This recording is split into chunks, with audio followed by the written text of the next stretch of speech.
আসসালামু আলাইকুম।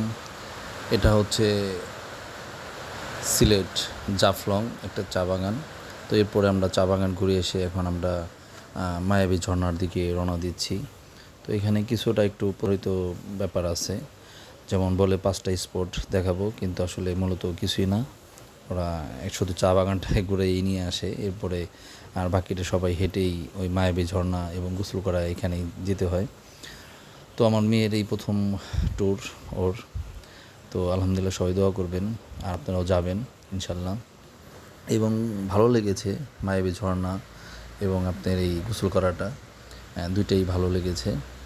তো হচ্ছে আপনার আমরা চলে আসলাম এবং গোসল করব এখানে। আর এখানে খুবই কুল, পানিটা খুবই কুল।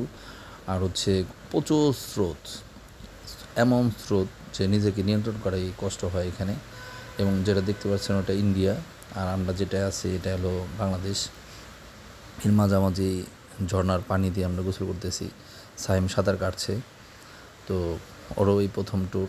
তো সবাই আমরা আনন্দ করেছি এবং আমাদের ফ্যামিলি সবাই আমরা ঘুরে খুবই মজা পেয়েছি। আপনারাও যাবেন, কিন্তু নৌকা থেকে একটু প্রতারিত হবেন। মানে নৌকা থেকে প্রতারিত হওয়ার জন্য একটু চিন্তা ভাবনা করে নৌকা ঠিক করবেন। তো আমার মনে হয় যে শুধু এই দুইটা স্পটেই ভালো লাগবে। তো সর্বোচ্চ ভালো লেগেছে এখানে। আর গোসল করাটা আসলেই খুবই মজাদার একটা বিষয় হয়ে গেছে এখানে। আমরা 2 থেকে 2.5 ঘন্টা গোসল করেছি এখানে, আমরা সবাই, আমাদের ফ্যামিলি সবাই মিলেই, এবং আমাদের বন্ধুবান্ধব সবার ফ্যামিলি আমরা গিয়েছিলাম। তো এই পর্যন্তই, ভালো থাকবেন, জাফলং যাবেন।